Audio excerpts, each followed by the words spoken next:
Hello and welcome back to yet another episode of Memorabilia Monday. This, of course, is your favorite part about. Mondays. Let's I'm go. John, and with me, as always, is my old man. This is Bob the Collector. How's it going, man?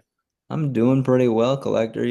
The new college football game is out, so I felt like I had to rep the Big 12 champs here. Maybe you'll get one of those in the future. Well, they're still the Big Eight instead of what are they now? The Big 20? But I think it's the Big 16 Wow. at the moment, so definitely, but probably will get to the Big 20 eventually. Yeah, All right. Well, yeah, I'm doing pretty well. How are you doing, Collector? I'm doing great. We're it's a couple weeks away from the national, and guess what I got in the mail today? Or not today, but this weekend. What'd you get? I got my TriStar tickets. Oh, there we go. I'm You're ready also to go turning now. into a floating head right now. Nice. That's awesome. Yeah, every week we're inching closer and I'm getting more and more excited. So, Yeah, yeah. It's hard to believe it's already just a few weeks away, and I'm ready to go. yeah, Got my tickets, got absolutely. my items. That's something we'll probably show right before we leave, what we're planning on doing. But yeah, yeah, it's good to see the actual physical copy of the tickets in the mail. So as long as I don't lose them, I'm good. Yeah, well, that's something we always got to keep an eye on, making sure you keep a hold of those tickets. The dog chews them up. That would be classic Oscar. He wants to go to the show. You're not letting him go, so he's gonna pay you back. Right. All right. Well, speaking of autographs, I believe you have something to show us today that kind of references a rookie mistake you made back in the day, before you were kind of the grizzled and old veteran of collecting. Right. Yes. Yeah. Last week we talked about strikeout leaders, and number 5 on the list being Burt Blyleven. And will that record ever be, will somebody get to 3,000 strikeouts again? Clayton Kershaw did it, but is there a pitcher now that's going to make that, hit that mark? This time, I'm looking at number wins, uh, total number wins by a Major League Baseball pitcher. Hmm. And 300 is the cutoff where you're assured to be in the Hall of Fame, of course, well, unless Roger Clemens, who had other issues. But this guy, and you'll be showing the item here, Warren Spahn, number 5 on the list according to ESPN, 363 wins, and as a left-hander, he's the most wins of any left-hander. Oh, wow. And the 4 pitchers ahead of him were all before 1920, so he's the modern day, I guess, era pitcher that is the league leader of all time. Yeah. 363 wins. And again, his story is amazing. Took 3 years off from 43, 44, 45 to serve in the Army, World War II. So 3 years off from pitching. Um, Wow. so what could he have hit? How, assuming maybe 20, that'd be prime of his career or close to it. It'd be the beginning of his career. If he got 20 wins a game, he would be over 400 or 20 wins a season. That would be Yeah, I'd say to think 20 a season is a bit high, but yeah, that's true. I mean, he did do it in his career, uh, yeah. but still, that's he would at least hit 400, I think, because that just been 37 more wins over 3 years. I'm pretty sure he would have hit that. Yeah. So It's quite an amazing accomplishment when you think about amazing. 363 wins. I don't see another pitcher doing that, getting anywhere near that. I No. think the closest is Clemens with like 350 something. I mean, pitchers don't even touch, they don't get close to 20 anymore. Right. Oh yeah. Again, it's what we talked about last week too. The bullpen games and all that, and Hmm. injuries where these guys just continue to pitch, and they pitched. Every.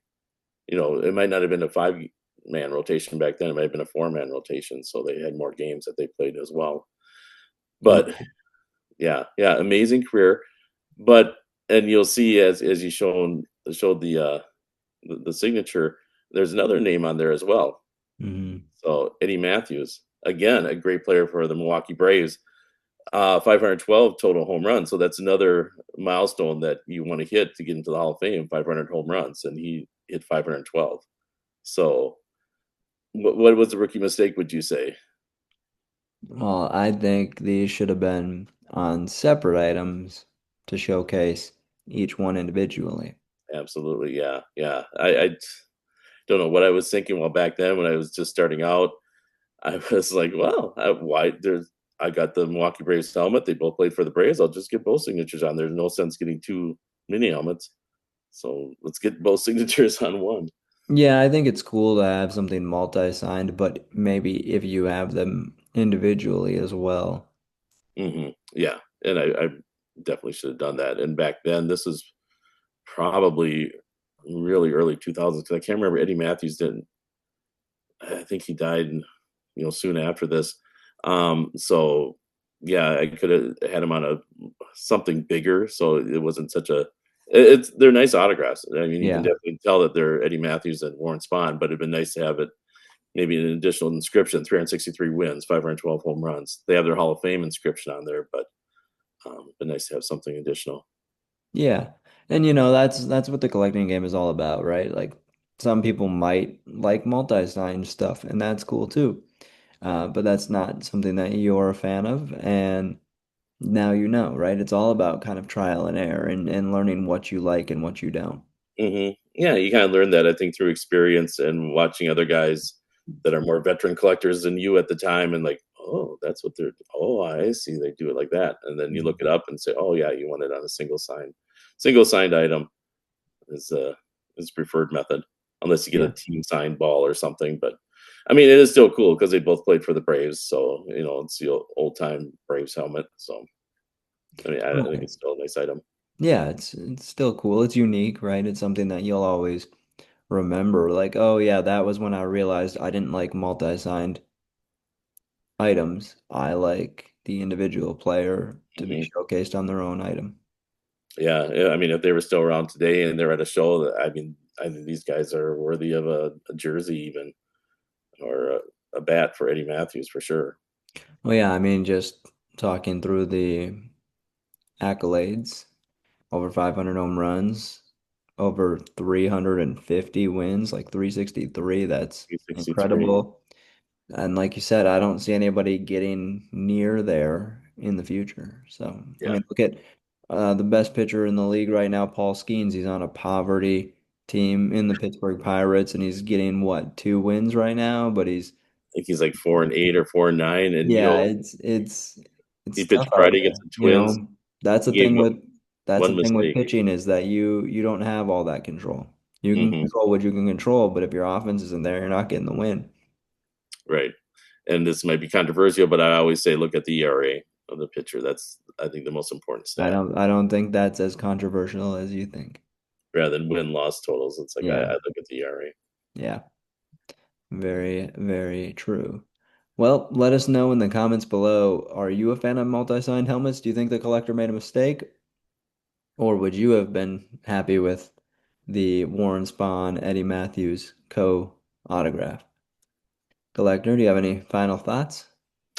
I don't think so. Yeah, I think that should do it. It's again, it's another thing, and maybe another comment about what do you think this will ever be broken? 363 wins. Do you think a pitcher, modern day pitcher, will ever get to that mark and could surpass him?